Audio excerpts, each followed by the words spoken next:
আসসালামু আলাইকুম ওয়া রাহমাতুল্লাহি ওয়া বারাকাতুহু।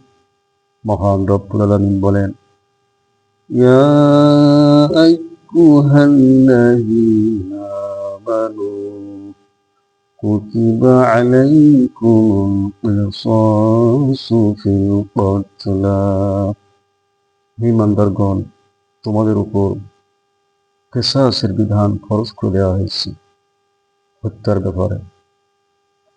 সুতরাং তামাম বিশ্বের মুসলমানদেরকে অত্র আয়াতের উপর আমল করতে হবে।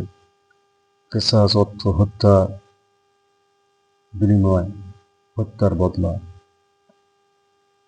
বাংলাদেশে শরীফ ওসমান হাদিকে অন্যায়ভাবে হত্যা করা হয়েছে।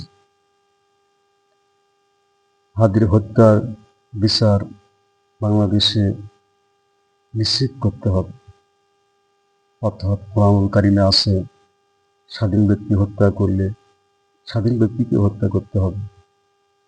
দাস হত্যাকারী হলে দাসকে হত্যা করতে হবে, নারী হত্যাকারী নারীকে হত্যা করতে হবে। নাকের পরিবর্তে নাক, কানের পরিবর্তে কান, চক্ষুর পরিবর্তে চক্ষু, দাঁতের পরিবর্তে দাঁত, এগুলো কোরআনে কারিমে বলা হয়েছে। এটাই হলো আসল বিচার। কোরআনের বিচার হলো আসল বিচার। সুতরাং বাংলাদেশের মুসলমানগণ সবাইকে এক হতে হবে, যাতে হাদির হত্যার বিচার বাংলা মাটিতে হয়। এই বিচার হলে অনেকাংশে বাংলাদেশে অন্যায়ভাবে হত্যা কমে যাবে। হত্যা করার সাহস হঠাৎ করে আর কেউ করতে পারবে না। সুতরাং দল মত নির্বিশেষে সকলকে এগিয়ে আসতে হবে হাদির বিচারের জন্য।